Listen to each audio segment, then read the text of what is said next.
This is the Holy Gospel according to St. Matthew, the 16th chapter. From that time on, after Peter's confession, Jesus began to show his disciples that he must go to Jerusalem and undergo great suffering at the hands of the elders and chief priests and scribes and be killed, and on the third day be raised. And Peter took him aside and began to rebuke him, saying, "God forbid it, Lord, this must never happen to you." But he turned and said to Peter, "Get behind me, Satan. You are a stumbling block to me, for you are setting your mind not on divine things, but on human things." Then Jesus told his disciples, "If anyone would become my followers, let them deny themselves and take up their cross and follow me. For those who want to save their life will lose it. Those who lose their life for my sake will find it. For what will it profit them if they gain the whole world but forfeit their life?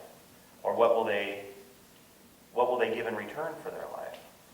For the Son of Man is to come with his angels in the glory of his Father, and then he will repay everyone for what he has done. Truly, I tell you, there are some standing here who will not taste death before they see the Son of Man coming in his kingdom." This is the gospel of the Lord. Thanks be to God.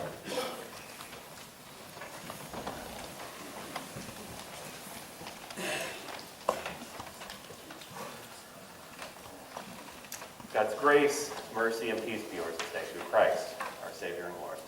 Amen. Story goes that there's a young man who begins working for a funeral home, and within his first week, he has to do a service at a small, distant cemetery, and he doesn't know where it is.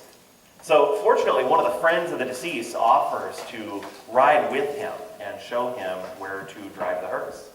Seems like a generous offer, but what he doesn't realize is this friend is one of those people who likes to talk and thinks a lot of himself and likes to hear himself talk and doesn't always know exactly what he's talking about. So, here he is, this poor young man, and with more than 20 cars following behind him. And the friend is now directing them all down this narrow alley behind a restaurant. And then he directs them past a reeking pig farm. And then he directs them up a steep, narrow gravel hillside. The young man, the driver, is pretty skeptical. He's like, I don't know about this. We got all these people behind. Are you sure this is where it is? And the man confidently assures the driver, "Oh, this is definitely where it is. It's just up the road here, just a little further." So the road narrows further, and the family and friends of the deceased are dutifully following behind.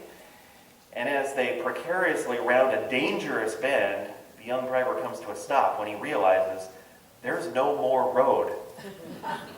There's a crude hand-painted sign poking out of the tall weeds that reads, "Dead End." With nowhere to go and no way to turn around, the young man is full of anxiety and embarrassment, and he's overwhelmed, and he blurts out, "Well, this drive usually ends at a dead end, but not like this." To which the friend casually says, "Well, I thought it was around here somewhere." Sometimes being in the lead can be a very dangerous place. Being out front and thinking you know where you're going can be a risky position to be in. And to think that you have all the answers, well, that's just flat out wrong. We don't have all the answers. And we get into trouble when we think we do. When we think that we have the answers, when we think that we're number one, that's when the trouble starts. So wrong that it in fact draws a very harsh response in our text today. This is one of the more harsh things that Jesus says to his close friend, Peter, one of his most loyal students and disciples. "Get behind me, Satan." Wow, some strong words. For him to call his best friend Satan, my goodness, what's going on here? To really appreciate the significance of this moment, I think it's helpful to remember where we are in the life of Jesus, where we are in the story here, recap the past couple weeks. So things were heating up in Jesus' ministry, obviously, because they beheaded John the Baptist. The Romans beheaded him, and Jesus was overcome with grief at this tragic loss. John was such a faithful guy, such a wonderful guy, and Jesus is trying to find some kind of way to grieve the loss of John, and the crowds follow him. And he's, "Oh my goodness, I can't catch a break here. I mean, okay, but these people need me." And he says he has compassion on them, and he heals them and feeds them, all of them, which is quite something. So then Jesus, he's like, okay, now we're ready for a little time away. He's ready to take the disciples, and he says, okay, students, get on the boat, and he pushes the boat off, and says, see you guys, I'm out of here. I need to be alone for a little bit. Sends them out onto the water. Middle of the night, before the sun comes up, they see a figure walking on the water. Apparently Jesus had enough time to collect his thoughts, to pray, and he's ready to go and rejoin the disciples. So he walks to him across the water. Peter says, is that really you? If it is, call me out of the boat to you. So he starts to walk, and Peter gets nervous, seeing the wind and waves, and starts to sink. And Jesus helps him up and says, oh, Peter, you have little faith. You have little faith. Peter, who left everything. The following week, they're way up in the North Country at Caesarea Philippi, the Las Vegas of the ancient world. And a woman comes asking for help for her daughter. Oh, excuse me. The pagan woman comes asking for help for her daughter, and Jesus initially tries to dismiss her, but she is persistent. She's an outsider. She's not a person of this tradition. Why should she be waiting for the Messiah? Why should she be trusting that Jesus could offer her any help? She's never heard of a Messiah before. Or if she has, it's not the tradition of her people. Has nothing for her, but she sticks with it. And she is called a woman of tremendous faith. This total outsider is cited as a woman of great faith. So Caesarea Philippi, the Vegas of the ancient world, it was the Roman playground where they go for some R&R. They'd engage in all kinds of things that we're not going to talk about in church. There was a pagan temple there. They actually murdered Jews and Christians for sport, for entertainment. Too bad they didn't have TiVo. We might have saved some lives. And that's where Jesus asked Peter, who do you say that I am? In this totally ungodly place, who do you say that I am? And Peter says, you're the one that the faithful people have been waiting for hundreds of years. You're the one that we're pinning all of our hopes and dreams on. You are the one who can bring healing unlike anyone else. You are God made flesh. And on that confession, Jesus says, that's it. That kind of trust, that kind of recognition, I'm going to build my church. I'm going to change the world based on that kind of trust. So Peter, hold on to that faith. And that's where we pick up our story here. That's where we come to this. The first verse of our lesson today says, after this. That's all the stuff that's been happening up to this point. After Peter's confession, after Jesus gives Peter the keys to the kingdom, as they're called. He says, all power and authority that was mine, I now give to you. The power to forgive sins. The understanding was that only the high priest could forgive the sins of the people. Only God himself could forgive the sins of the people. And the high priest was that one person who could proclaim that to the community. And Jesus says, now it's yours. As my people, as my faithful followers, I'm giving you that authority to forgive or not to forgive. And it's going to be something that you're going to struggle with about how to forgive. How to do that. When is it appropriate? Is it ever inappropriate to forgive? How do you get to the point where you can? Previously it was all on God. Now you are in that position to do the work of God, to be the voice of God. And this is a big turning point in the ministry, because this is when Jesus says, we're done with the easy part. Now it's going to get hard. He talks about turning now and going to the cross. And it's interesting because this major turning point in Jesus' life and his ministry is in all the synoptic gospels, Matthew, Mark, and Luke. Matthew, Mark, and Luke are called the synoptic gospels because they're very similar to each other. And at the same time, they're each a little bit different. Sometimes those differences are interesting to note because they can highlight a different understanding of Jesus. I mean, imagine if you had 3 different people write your life story, it would be very different. Your mother would write a glowing story of how wonderful you are, how you can do no wrong. Your best friend would maybe share a few things that you didn't want the world to know about. And maybe your son or daughter would know you in a completely different way. So Matthew, Mark, and Luke are each writing the story of Jesus. And there are a lot of similarities, a lot of things that happen along the same lines, but then there are those differences. You're like, why that word? Or why that order of things? Why did they remember this detail and somebody else didn't remember that detail of Jesus' life? So this particular passage is in Matthew, Mark, and Luke. And Mark and Matthew in particular are interesting. Mark says that Jesus began to teach them that he must go to the cross. Teaching makes sense. He's talking to them. He's been teaching them all along. Matthew says Jesus began to show them. Well, how exactly did he show them that he is the Messiah and that the Messiah, they thought the Messiah was going to continue to grow in power and authority and eventually be like the great ruler, the great president or Caesar or some powerful figure and would have a lot of political sway, and he's showing them in some way that this is what God's plan has been all along and that he is the fulfillment. At first I was thinking, well, maybe he's showing them in the scriptures. You know, he's sitting down and pointing to the ancient prophets, and then I realized, well, no, the ancient scriptures were not published. They didn't have the Gideons to put Bibles all over the place. The scriptures were not in the hands of the common people. Even Jesus himself would not have had a copy of the scriptures. That would have been seen as totally inappropriate. The scriptures were on scrolls, and they were kept in the temple. And the high priest would unroll the scroll and wouldn't even touch it, because that's the word of God. You don't touch it. They had a pointer that they would use to point to the scriptures, so they knew where they were on the scroll. So Jesus would not have had a copy of the scriptures, but the people would have known them. They would have heard these stories since before they could even talk. They would have spent their evenings sitting around a campfire recalling the words of the ancient prophets. And so Jesus, I imagine, would be showing the disciples by saying, remember in Jeremiah where the prophet said this, and remember in Isaiah how the prophet wrote these words, I am that one. And he's putting those pieces together and showing them that he is the Messiah. Where is this going to take place? Well, in Mark it doesn't say. There's no location noted. But in Matthew it says, these things will take place in Jerusalem. Now that's an important detail because Matthew is writing mostly to a Jewish audience, and the Jews understood the center of godly activity, the epicenter, as it were, is Jerusalem. This is where everything happens in divine ways, that holy things happen in Jerusalem. The farther you get from the Jerusalem, the farther you are from the presence and power of God. So if Jesus says the cross and the resurrection are going to happen in Jerusalem, all the Jews would have said, oh, well, of course, it's going to happen in Jerusalem. That really means that it's divine work, that this is part of God's plan for how it has to happen.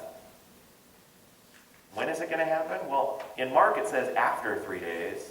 In Matthew it says on the third day. It's a slight difference. And either way, I'm kind of wondering, why didn't the disciples remember this? After the resurrection, it says that they're huddled in the upper room. Jesus has died on the cross, and they're scratching their head behind locked doors going, man, now what are we going to do? What are we going to do? Did any of them remember? Jesus actually said that, was it on 3 days or after 3 days? I don't know, but either way, he said he was coming back. Did they not remember? Or was the grief and the loss just so overwhelming to them? They couldn't imagine that there was any hope in that moment.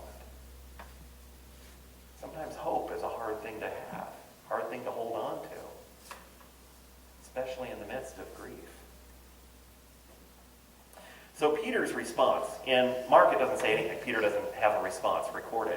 But in Matthew, he has this response. He says, God forbid it, this must never happen. Now, this might actually be a prayer. He may literally be praying to God, God, please, don't let this happen. And prayer obviously isn't bad. But the thing that is a little dangerous here is that it says that Peter takes Jesus aside and rebukes him. Now that's not just saying, really, Jesus, you got to do this? He's not just questioning, he's not responding, he's rebuking. Which is basically saying, no, you are wrong. I know what's right and you are wrong. Rebuke has a sense of almost like a parent correcting a child. That you can't do that, don't do that. Wrong, bad, you need a timeout. Can you imagine putting the Messiah on a timeout? Who do you think you are, Peter, to be telling God how to do God's job. That's essentially what he's doing here. And it sounds crazy to think that Peter would do something like that when you put it in those terms, telling God how to do his job, but I think our prayers sometimes sneak that direction. God, do things this way, because this is what I want done. God, make this outcome the way that I want it to be. God, things will really be miserable if they continue down this road, so turn the course, because I say so. When we think we have the answers, we get in trouble. And Peter thought he had the answers. Peter thought, man, you're the Messiah. You're finally here. We've been waiting for hundreds of years for you to come. You can't go to the cross. Your work isn't done. You haven't ascended to ultimate power and changed the whole world. You haven't healed everybody yet. There's still work to be done. Come on, you can't go to the cross. That's not the way I want it to go. And Jesus says, get behind me, Satan. Some harsh words. And, there are a lot of ways to recognize those words. What exactly is Jesus saying? Get behind me, Satan. Maybe he's saying, this is hard enough. The human side of Jesus doesn't want to go to the cross. Don't make this harder, Peter. I've got to walk this path that God has called me to. Don't make it harder. Maybe he's saying, get behind me, like, I don't want to see you. I can't see things that are behind me, so get behind me so I can't even consider what you're talking about, because what you're talking about is not what God is calling me to. It's kind of an echo back to the beginning of Jesus' ministry and the temptations. And Peter's putting out another temptation. Jesus, aren't you tempted not to go to the cross? Not to suffer at the hands of the authorities? Wouldn't that be nicer? Uh-huh. It would be nicer. It would be easier. But it's not what God has called me to. And Peter, my human side is not number one. Not in charge, not the know-it-all. God is the one who has the bigger plan. God is the one who knows how things will ultimately be. God is the one who writes the story of our lives. God is the one who has a plan for the salvation of the world. And get behind me, Satan, if you're trying to put somebody before God. Even what is more comfortable and what is easier and what is safer and what might be what we want, that belongs behind me where I can't see it. I need to remember to listen to God and see what God is doing. Get behind me, Satan. Get me beyond this point so that it's behind me and I can move on with God's will for my life.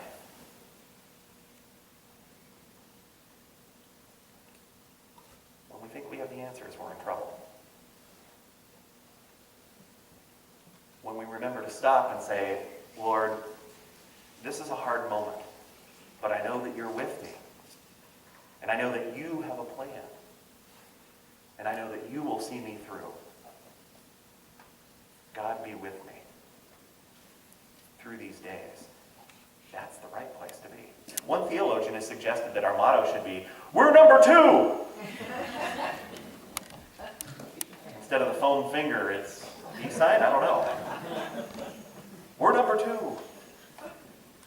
Because God needs to be number 1. When we think that we're number 1, trouble. When we remember that we're number 2, we're in better shape. Reminds me of that poem, Most Richly Blessed. It's attributed to an unknown Civil War veteran. I ask God for strength that I might achieve. I was made weak, that I might learn humbly to obey. I ask God for health, that I might do great things. I was given infirmity, that I might do better things. I ask for riches, that I might be happy. I was given poverty, that I might become wise. I ask for power, that I might have the praise of men. I was given weakness, that I might feel the need for God. I ask for all things that I might enjoy life. I was given a life that I might enjoy all things. I got nothing that I asked for, but everything that I hoped for. despite myself, my unspoken prayers and true needs were fulfilled. I am among all men most richly blessed.